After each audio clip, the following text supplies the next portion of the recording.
Good morning, friends. We are on Chapter 4, Part 2. Winston looked round the shabby little room above Mr. Charrington's shop. Beside the window, the enormous bed was made up with ragged blankets and a coverless bolster. The old-fashioned clock with the 12-hour face was ticking away on the mantelpiece. In the corner, on the gate-leg table, the glass paperweight which he had bought on his last visit gleamed softly out of the half-darkness. In the fender was a battered tin oil stove, a saucepan, and 2 cups, provided by Mr. Charrington. Winston lit the burner and set a pan of water to boil. He had brought an envelope full of Victory coffee and some saccharine tablets. The clock's hand said 7:20. It was 19:20, really. She was coming at 19:30. Folly, folly, his heart kept saying, conscious, gratuitous, suicidal folly. Of all the crimes that a party member could commit, this one was the least possible to conceal. Actually, the idea had first floated into his head in the form of a vision of the glass paperweight mirrored by the surface of the gate-leg table. As he had foreseen, Mr. Charrington had made no difficulty about letting the room. He was obviously glad of the few dollars that it would bring him, nor did he seem shocked or become offensively knowing when it was made clear that Winston wanted the room for the purpose of a love affair. Instead, he looked into the middle distance and spoke in generalities, with so difficult an air as to give the impression that he had become partly invisible. Privacy, he said, was a very valuable thing. Everyone wanted a place where they could be alone occasionally. And when they had such a place, it was only common courtesy in anyone else who knew of it to keep his knowledge to himself. He even, seeming almost to fade out of existence as he did so, added that there were 2 entities to the house, one of them through the backyard, which gave on an alley. Entries, not entities. Under the window somebody was singing. Winston peeped out, secure in the protection of the muslin curtain.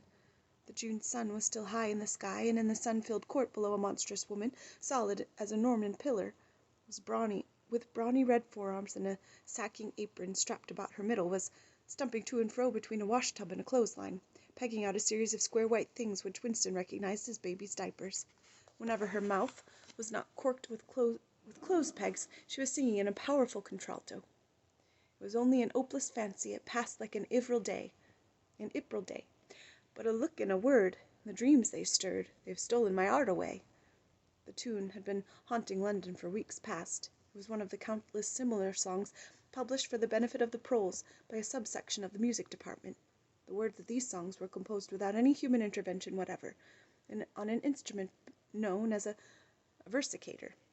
But the woman sang so tunefully as to turn the dreadful rubbish into an almost pleasant sound.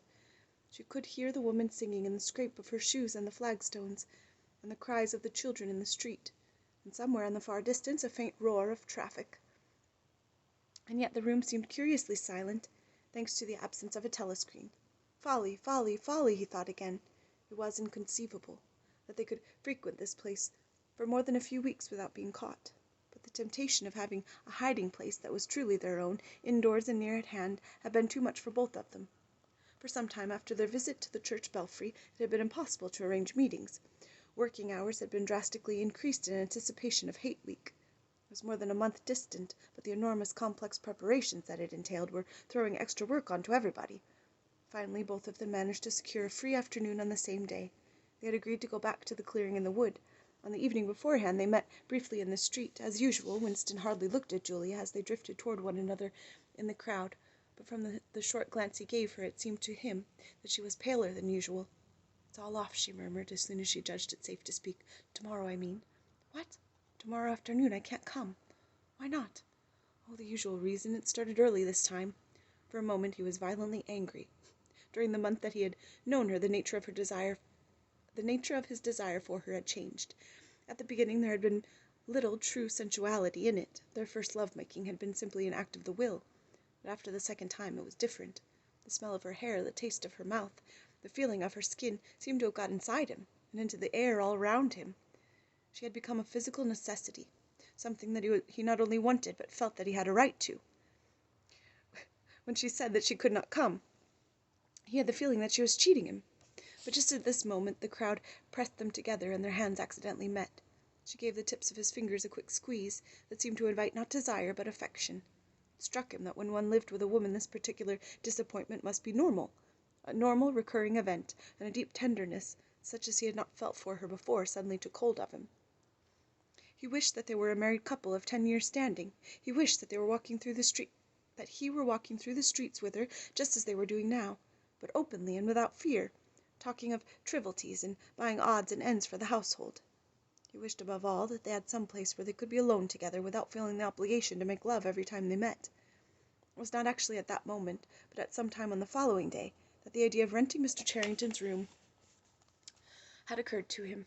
When he suggested it to Julia, she had agreed with unexpected readiness.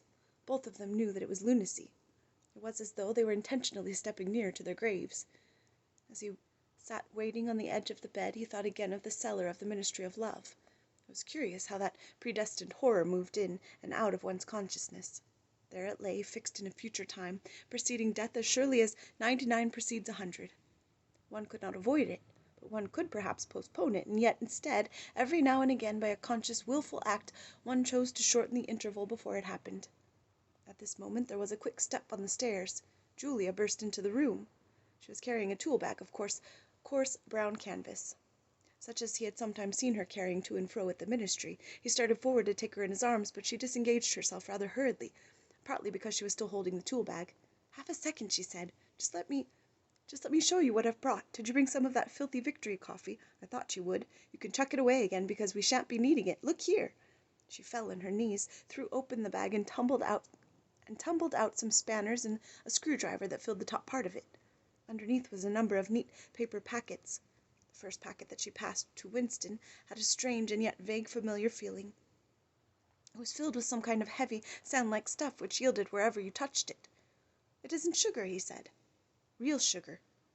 Not saccharine. Sugar. And here's a loaf of bread, proper white bread, not our bloody stuff, and a little pot of jam, and here's a tin of milk. But look, this is the one I'm really proud of. I had to wrap a bit of sacking around it because—" But she did not need to tell him why she had wrapped it up.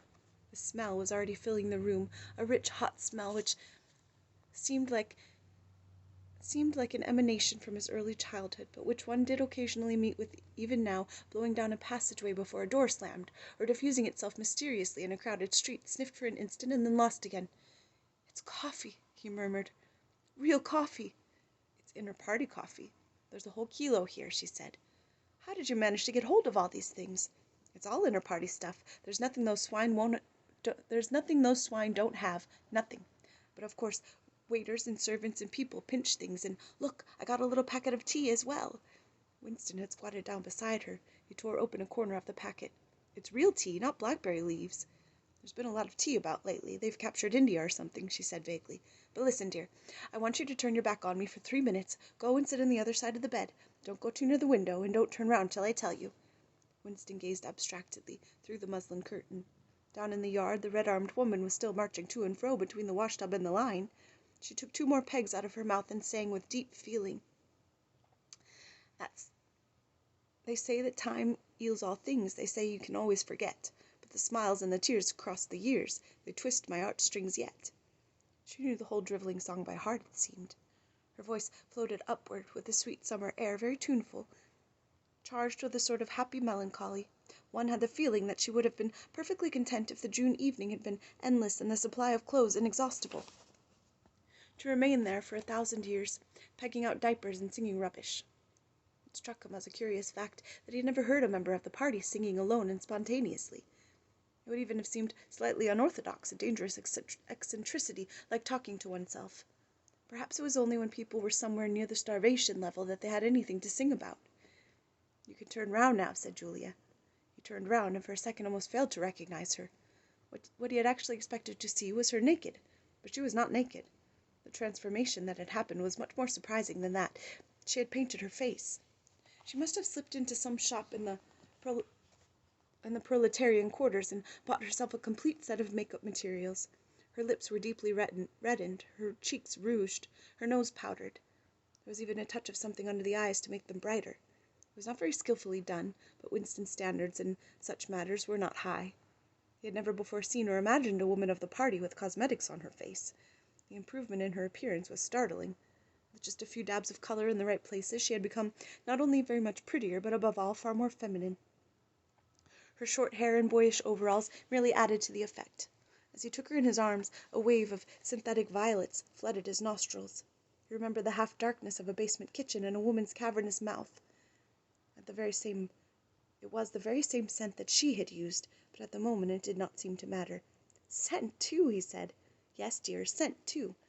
Do you know what I'm going to do next? I'm going to get hold of a real woman's frock from somewhere, and wear it instead of these bloody trousers. I'll wear silk stockings and high-heeled shoes. In this room I'm going to be a woman, not a party comrade." They flung their clothes off and climbed into the huge mahogany bed. It was the first time that he had stripped himself naked in her presence. Until now he had been much too ashamed of his pale and meagre body, with the varicose veins standing out on his calves and the discolored patch over his ankle. There were no sheets, but the blanket they lay on was threadbare and smooth. The size and springiness of the bed astonished both of them. "It's sure to be full of bugs, but who cares?" said Julia. One never saw a double bed nowadays, except in the homes of the proles. Winston had occasionally slept in one in his boyhood. Julia had never been in one before, so far as she could remember. Presently they fell asleep for a little while. When Winston woke up, the hands of the clock had crept around to nearly 9. He did not stir, because Julia was sleeping with her head in the crook of his arm. Most of her makeup had transferred itself to his own face or the bolster, but a light stain of rouge still brought out the beauty of her cheekbone. A yellow ray from the sinking sun fell across the foot of the bed and lighted up the fireplace, where the water in the pan was boiling fast. Down in the yard the woman had stopped singing, but the faint shouts of children floated in from the street. He wondered vaguely whether in the abolished past it had been a normal experience to lie in bed like this, in the cool of a summer evening, a man and a woman with no clothes on, making love when they chose, talking of what they chose, not feeling any compulsion to get up, simply lying there and listening to the peaceful sounds outside. Surely there could never have been a time when that seemed ordinary. Julia woke up, rubbed her eyes, and raised herself on her elbow to look at the oil stove. "Half that water's boiled away," she said. "I'll get up and make some coffee in another moment. We've got an hour. What time do they cut off the lights at your flats?" 23:30. "It's 23 at the hotel. But you have to get in earlier than that because— Hi! Get out, you filthy brute!" She suddenly twisted herself over in the bed, seized a shoe from the floor, and sent it hurtling into the corner with a boyish jerk of her arm, exactly as he had seen her fling the dictionary at Goldstein that morning during the 2 minutes' hate. "What was it?" he said in surprise. "A rat. I saw him stick his beastly nose out of the wainscoting. There's a hole down there. I gave him a good fright, anyway." "Rats," murmured Winston. "In this room?" "They're all over the place," said Julia, indifferently, as she lay down again. "We've even got them in the kitchen at the hostel. Some parts of London are swarming with them. Did you know they attack children? Yes, they do. In some of these streets a woman daren't leave a baby alone for 2 minutes. It's the great huge brown ones that do it, and the nasty thing is that the brutes always—" "Don't go on," said Winston, with his eyes tightly shut. "Dearest, you've gone quite pale. What's the matter? Do they make you feel sick?" "Of all horrors in the world, a rat." She pressed herself against him and wound her limbs round him, as though to reassure him of the warmth of her body. With the warmth of her body. He did not reopen his eyes immediately. For several moments he had had the feeling of being back in a nightmare which had recurred from time to time throughout his life. It was always very much the same. He was standing in front of a wall of darkness, and on the other side of it there was something unendurable, something too dreadful to be faced. In the dream his deepest feeling was always one of self-deception, because he did not in fact know what was behind the wall of darkness. With a deadly effort, like wrenching a piece out of his own brain, he could even have dragged the thing into the open. He always woke up without discovering what it was, but somehow it was connected with what Julia had been saying when he cut her short. "I'm sorry," he said. "It's nothing. I don't like rats, that's all." "Don't worry, dear. We're not going to have the filthy brutes in here. I'll stuff the hole with a bit of sacking before we go, and next time we come here I'll bring some plaster and bung it up properly." Already the black instant of panic was half forgotten. Feeling slightly ashamed of himself, he sat up against the bedhead. Julia got out of bed, pulling on her overalls, and made the coffee. The smell that rose from the saucepan was so powerful and exciting that they shut the window lest anybody outside should notice it and become inquisitive. What was even better than the taste of the coffee was the silky texture given it by the sugar, a thing Winston had almost forgotten after the years of saccharine. With one hand in her pocket and a piece of bread and jam in the other, Julia wandered about the room, glancing indifferently at the bookcase, pointing out the best way of repairing the gate-leg table, plumping herself down in the ragged armchair to see if it was comfortable, and examining the absurd 12-hour clock with a sort of tolerant amusement. She brought the glass paperweight over to the bed to have a look at it in a better light. She took it out of her hand, fascinated, as always, by the soft, rain-watery appearance of the glass. "What is it, do you think?" said Julia.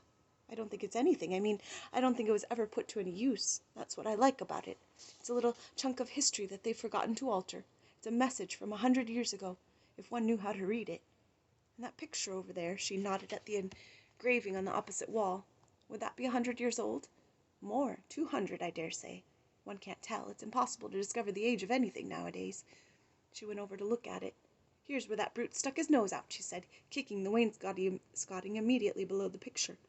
"What is this place? I've seen it before somewhere." "It's a church, or at least it used to be. St. Clement's Dane, its name was."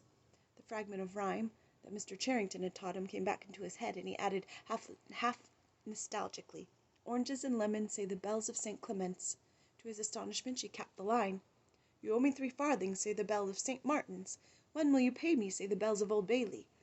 I can't remember how it goes on after that, but anyway, I remember how it ends up. "Here comes a candle to light you to bed, here comes a chopper to chop off your head." It was like the 2 halves of a countersign. But there must be another line after the bells of Old Bailey. Perhaps it could be dug out of Mr. Charrington's memory if he were suitably prompted. "Who taught you that?" he said. "My grandfather. He used to say it to me when I was a little girl. He was vaporized when I was 8. At any rate, he disappeared. I wonder what a lemon was," she added inconsequently. "I've seen oranges. They're a kind of round, yellow fruit with a thick skin." "I can remember lemons," said Winston. "They were quite common in the 50s. They were so sour that it set your teeth on edge even to smell them." "I bet that picture's got bugs behind it," said Julia. "I'll take it down and give it a good cleaning some day. I suppose it's almost time we were leaving. I must start washing this paint off. What a bore! I'll get the lipstick off your face afterwards." Winston did not get up for a few minutes more. The room was darkening. He turned over toward the light and lay gazing into the glass paperweight.